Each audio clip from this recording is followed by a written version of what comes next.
Au lendemain de l'accident mortel de Dassa-Zoumé, procès a été fait aux éléments du groupement des sapeurs-pompiers de la ville pour nos participations au sauvetage des victimes. Pour le consultant politique Agapit Napoléon Maforican, leur intervention n'aurait pas changé grand-chose.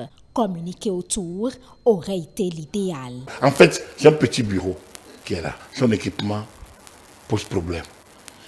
Le problème qui se pose, c'est quoi? Un accident peut arriver n'importe où.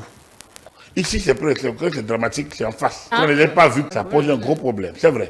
Et ils ont pu expliquer. Je pense que ne pas les voir du tout pose aussi également le deuxième problème de communication. Au niveau du ministère de l'Intérieur, le silence n'est pas la meilleure communication par rapport à la non-intervention des sapeurs-pompiers. On aurait dit, il y a des difficultés, mais qu'on le dise, l'État ne peut pas être partout à la fois. Ce volet a pu échapper. On peut s'en excuser, mais ce n'est pas ça qui a créé la situation. Le choc a lieu devant eux. Oui. Mais le temps qu'ils s'apprêtent, l'embrasement aurait lieu. On aurait peut-être récupéré des corps à des gens brûlés à des hauts niveaux. Regardez ceux qui ont pu sortir. Déjà, combien sont déjà décédés? Je maintiens qu'ils auraient dû être là. Ils auraient dû. Mais étant là, au regard de l'ampleur, ils auraient sauvé des personnes. Ils auraient prolongé la souffrance de ces personnes qui vont finir par mourir. Le consultant politique estime que le plus important est de s'attarder sur les dispositions à prendre pour éviter à l'avenir un tel drame. J'estime que ce qui a à gérer, c'est la sécurité routière globalement. Et c'est la sensibilisation des populations. On ne peut pas avoir des sapeurs-pompiers à chaque 10 km. Et pourtant, on peut avoir des accidents à chaque endroit. C'est des situations qui montrent notre état de sous-développement. Et qu'on doit travailler à avancer, à évoluer, à réduire les poches. L'école est une priorité. La santé est une priorité. C'est une priorité, l'émotion nègre découlant de cette situation qu'on aurait pu éviter lorsque tout le monde comprend qu'on ne doit pas filer en agglomération.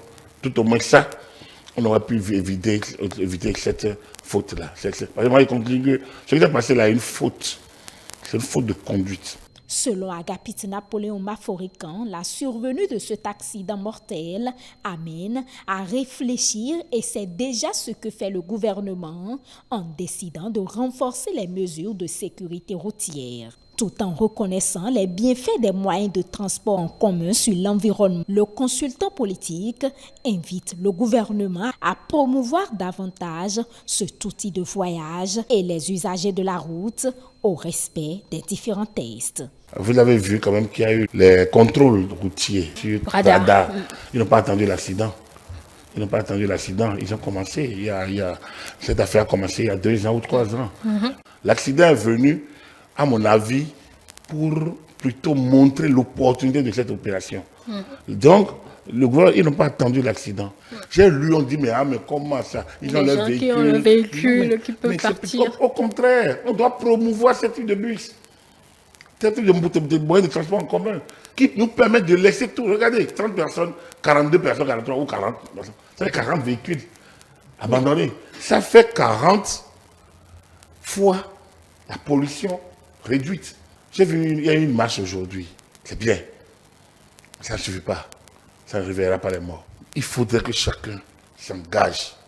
Quand je dis je m'engage, c'est-à-dire dans mon véhicule, je me dis, j'ai une responsabilité envers la communauté. En croire les spiritualistes, ce drame a une portée spirituelle et il y a lieu de faire des sacrifices afin de conjurer le mauvais sort. Agapit Napoléon Maforican ne trouve aucun inconvénient à cette solution, mais il estime que cela n'incombe pas à l'État ou au chef de l'État, mais plutôt aux garants de la tradition avec, si possible, l'accompagnement de l'État. Même celui qui dit je crois en Dieu multiple, il croit quand même en l'existence d'une intelligence supraphysique. Et donc, on revient toujours à l'existence de quelque chose de supérieur. Je veux bien qu'on se dise, mais je perds quoi à le faire? Maintenant, il y en a qui veulent que ce soit le chef de l'État qui se pointe pour faire ça. C'est là que moi, je ne suis pas totalement d'accord. Pourquoi on veut que l'État sorte l'argent? Est-ce que l'État sorte l'argent pour faire voyager les gens pour la Mecque? L'État organise. Le pèlerinage des catholiques. Le pèlerinage des célestes à semer. L'État ne reste pas indifférent. Même l'État encadre. Donc, si le TOFA, on veut le rendre national, il faut déjà voir à tout, et que toutes les religions endogènes y croient, y contribuent. C'est déjà ça, moi, ma première question. Si toutes les religions endogènes y contribuent, alors il n'y a qu'à faire l'action vers le ministère des cultes. C'est là, il faut qu'ils vont le ministère de l'Intérieur, c'est les associations.